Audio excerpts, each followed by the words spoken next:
na ang Pasko, marami sa mga kapuso natin, mga kababayan natin, ang uuwi na sa kanilang mga lugar para doon mag-celebrate ng kanilang Pasko. Pero siyempre, pag nagbibiyahe, hindi maiiwasan na kung sumasakay ng mga public transport, nagkakaroon ng mga insidenteng hindi mo gusto. Nababastos ka dyan, nadudukutan ka, ganyan. Mabuti na lang, meron nga tayong bawal bastos law na siya nagpuprotekta sa atin laban sa anumang sexual na pang-abuso. Para tulungan tayong ipaliwanag, ay makakasama natin ang senior member ng Technical Working Group ng MMDA ASYE o Anti-Sexual Harassment Enforcers na si Attorney Diane Dizon. Attorney Diane, good afternoon po. Good afternoon, Mommy Susan. Ayan, so Attorney, ito po.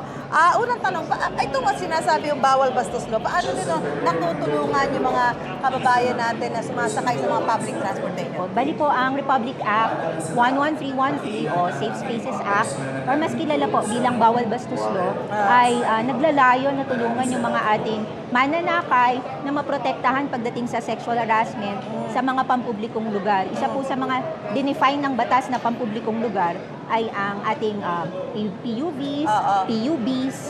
Yan po, kasama po yan sa mga public places. Sa mga natatanggap yung mga report, Attorney Dizon, yung mga humihingi sa inyo ng assistance, usually ano yung mga madalas na nangyayari na nagiging parang pang-abuso, sexual advantage or sexual harassment sa ating mga pasahero? Since bago po yung batas, Mami Susan, no, buti nga po nandito yung dapat alam mo. Kasi at least malalaman ng mga manonood natin kung ano yung mga karapatan nila kapag sila ay naharas. Kasi ibang, mas malawak na sexual harassment na po ito eh. Kasama na dito yung catcalling, wolf whistling, sipol, siksit, pagsasabing ang ganda mo, miss, pagsasabi po na pwedeng mahingi yung number mo, yan, yung mga ganyan po, ay nako-cover na ng RA 1131.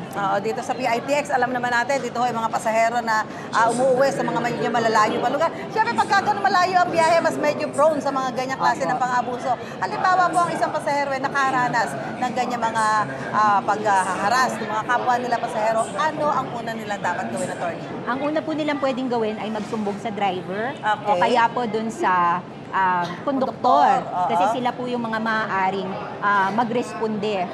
Kung nakita, pwede rin po nilang sabihan agad. Papasok na po ito sa citizen's arrest. Dahil ang RA 11313 o Bawal Bastos Law ay isang criminal law. Okay. So, pwede po yun na sila ang lalapitan.